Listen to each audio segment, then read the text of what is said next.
Hi, everybody, and welcome. Happy Monday. This is Michelle Ricci, and I'm joined here with Kim Limburg and Heather Sunderland, some of our practitioners here in this group.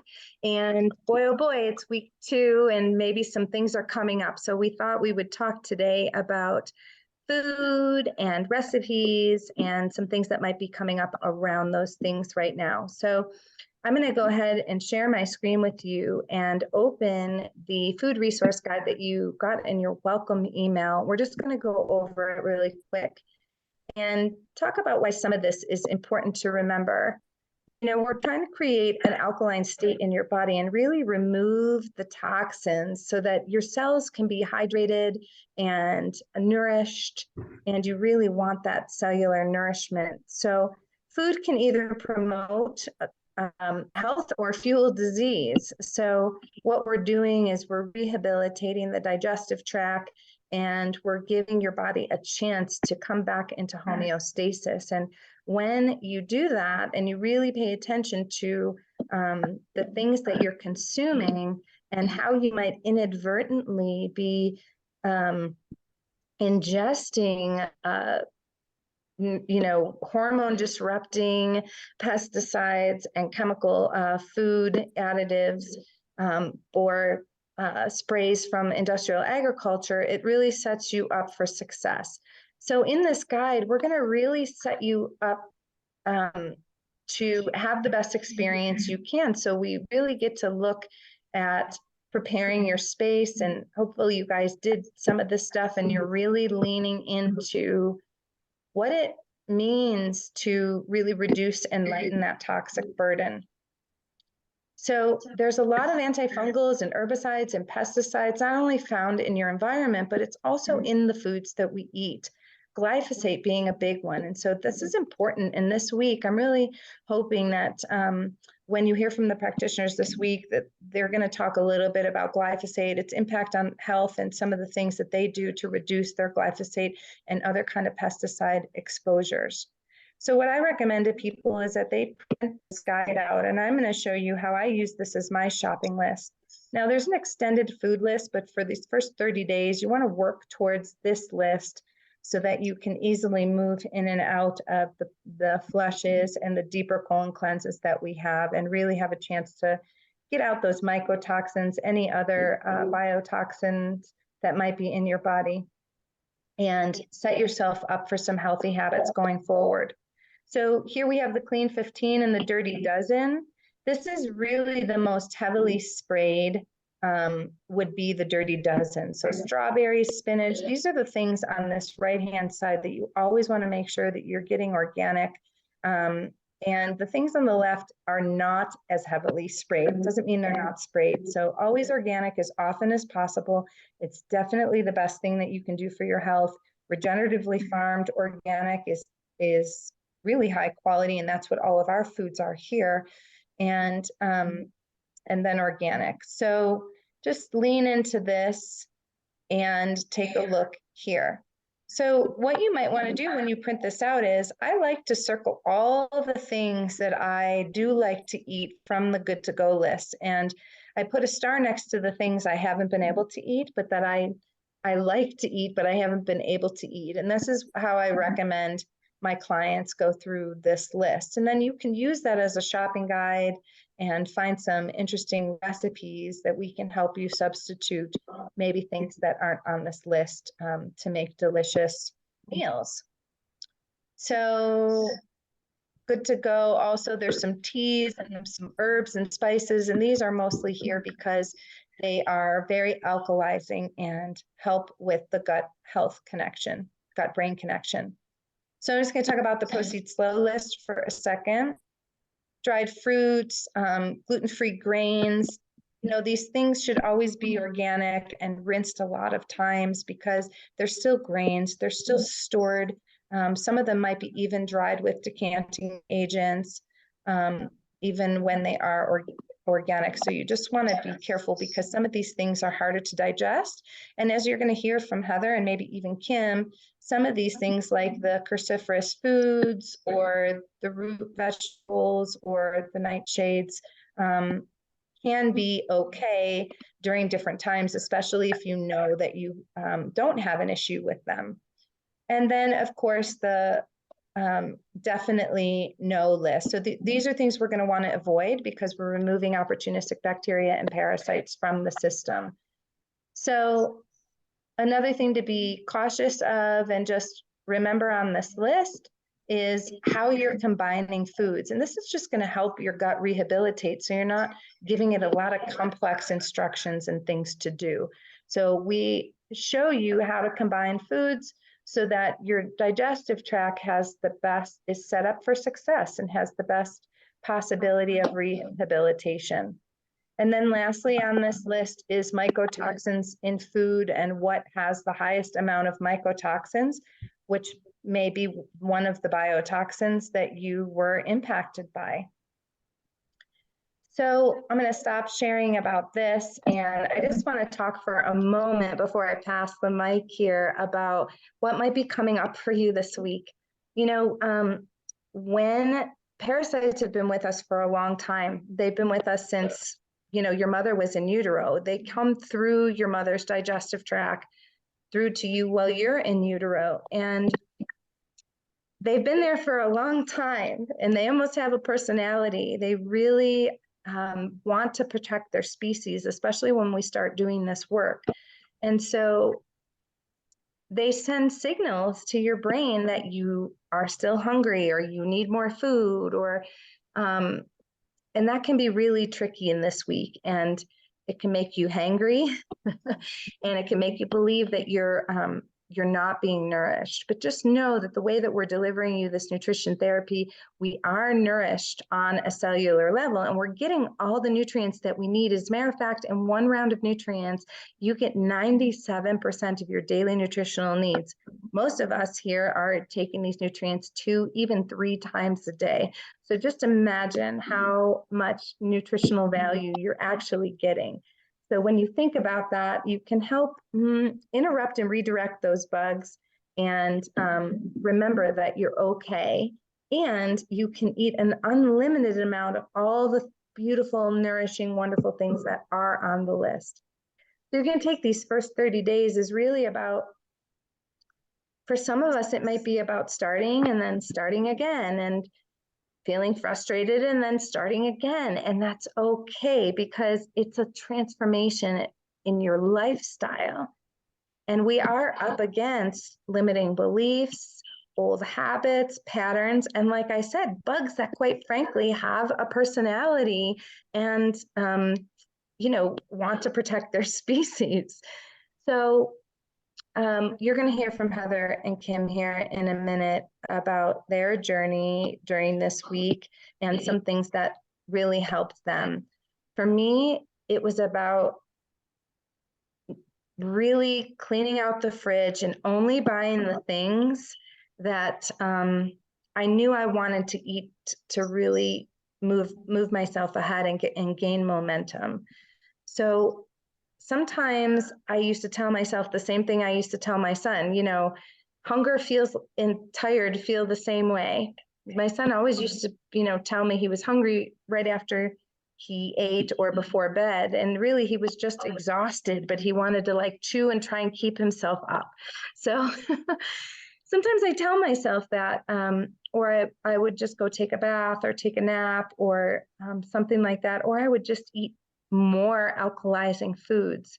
So the other part for me was really preparing and making a ritual on Saturdays and Sundays and having a lot of food prepared for the week so that when I was reaching for something, they were healthy cues. And that's what we mean by preparing healthy cues to have around the house so that when you do go for a snack, there's something already cut, there's something already prepared.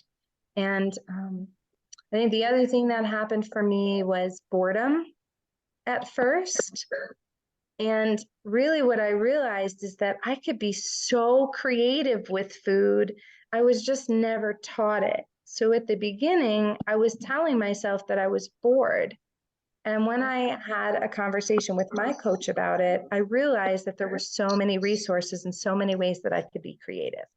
So I just want to tell you to hang in there, talk to your coach, pop some things in here as far as questions for us, and just know that you're not alone. There's actually something physiological going on inside of you trying to tell you that you're not going to be able to do this, or that you're hungry, or that you might be hangry, and that it's a normal part of the process, and that we're here 100% to support you and helping you with that retraining piece of it with your brain, but also to give you some tips. This week there's going to be all the practitioners sharing about how they dealt with this week and getting over this hump, so that you can really start cruising into the next rest of your 90 days.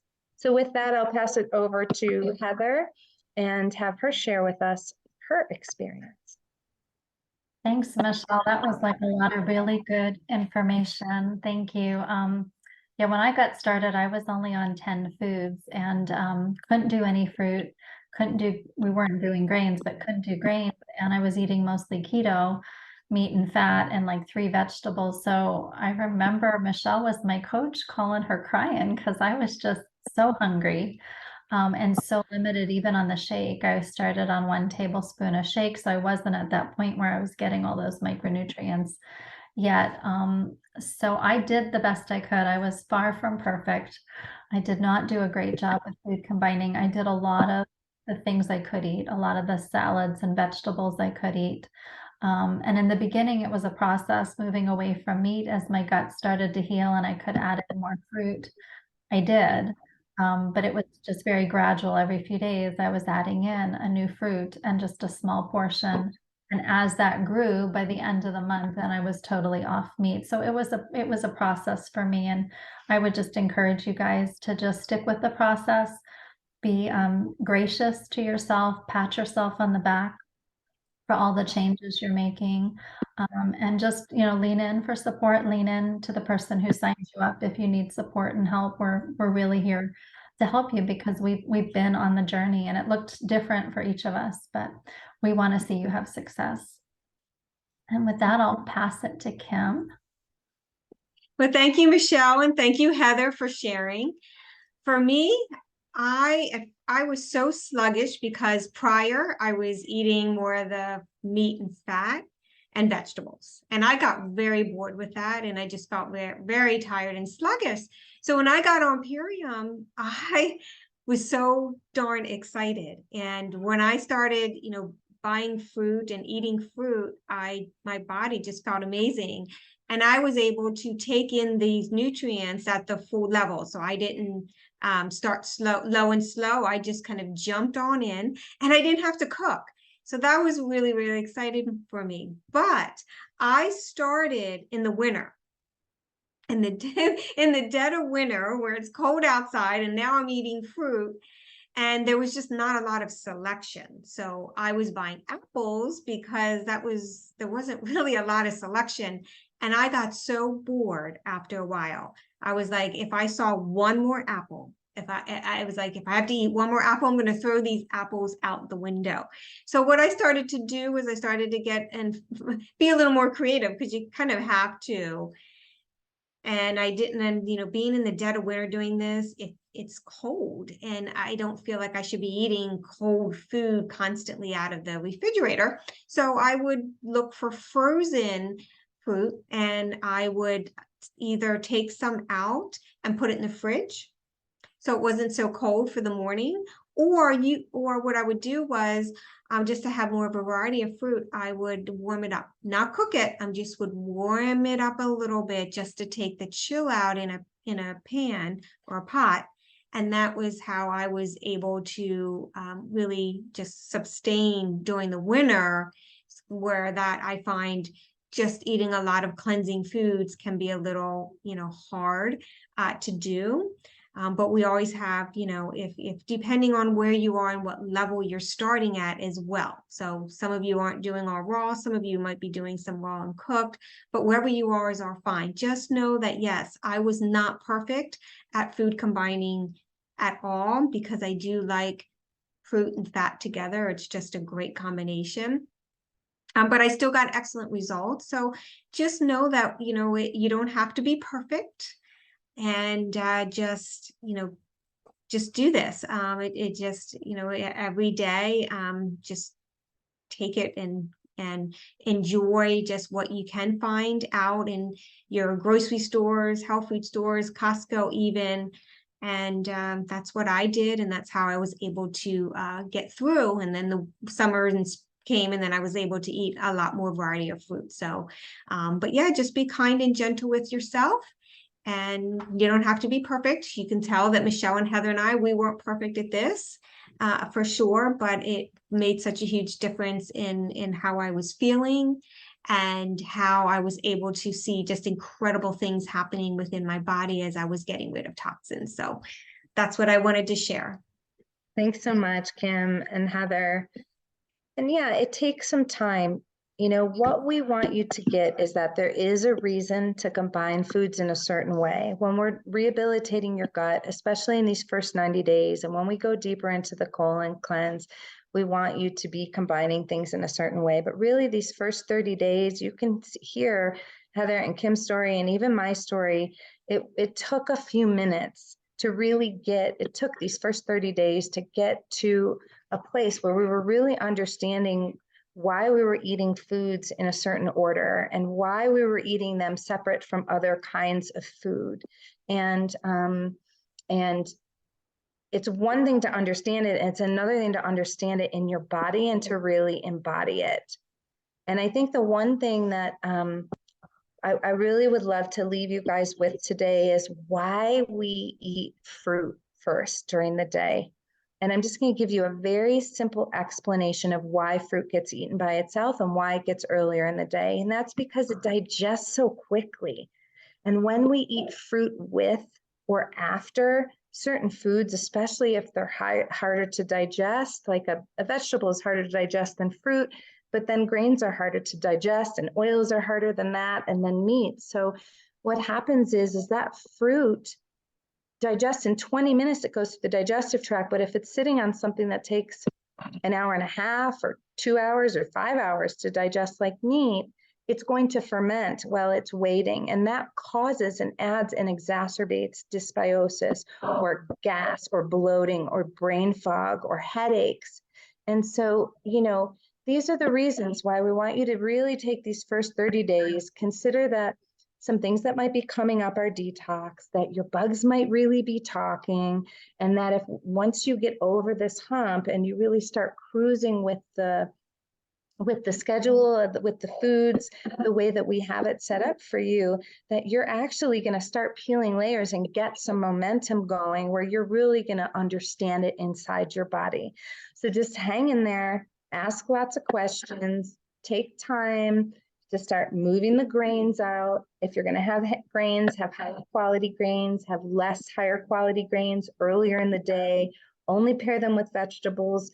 Same with the meats. If you're coming from a high meat diet, having meat earlier in the day, less portions, not every day, only having them with vegetables, things like this, and just really lean into the philosophy and see if you can get a system and a rhythm going, and then we can get some momentum going together. So thanks everybody for joining us. Please put your questions in the comments. Let us know how you're doing. Anything, ladies?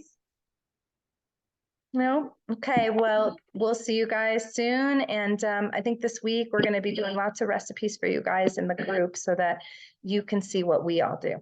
Okay, thanks and take care.